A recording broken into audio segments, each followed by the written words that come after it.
Chapitre politique. Les trois bourgmestres des communes à facilité de Wezenbeek-Oppen, Linkebeek et Krijnem ont été entendus hier soir durant plus d'une heure par les représentants du Conseil de l'Europe qui sont venus consulter sur le non-nomination. Tout à l'heure, pour la première fois, ces membres du Conseil de l'Europe ont fait le point.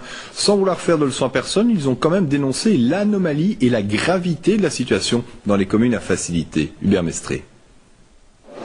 Cet après-midi, après avoir rencontré depuis 2 jours des représentants flamands et francophones, le chef de la délégation du Congrès des pouvoirs locaux du Conseil de l'Europe a déjà nettement indiqué le sens de son rapport en reprécisant les raisons de sa présence en Belgique. Et nous avons celle-ci en Belgique, donc sur les 3 bourgmestres non nommés, pour des motifs essentiellement linguistiques, nous semble-t-il. Donc cette situation dure depuis janvier 2007. Ce n'est pas un délai raisonnable. C'est la première fois qu'un envoyé européen à l'issue de sa mission est aussi clair. Il a rappelé que l'État fédéral belge avait ratifié la charte européenne de l'autonomie locale, une charte qui devrait être respectée. Nous avons constaté une gravité dans la situation.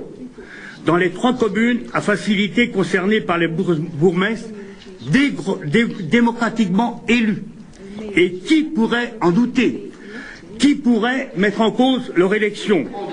C'est la 5e mission envoyée par le Conseil de l'Europe. Celui-ci ne peut qu'exprimer des recommandations.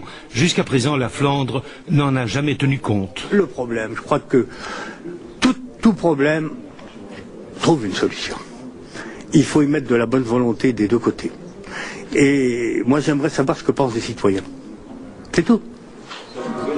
Le rapport sera présenté et discuté fin mai lors de la prochaine séance plénière du Congrès des pouvoirs locaux du Conseil de l'Europe.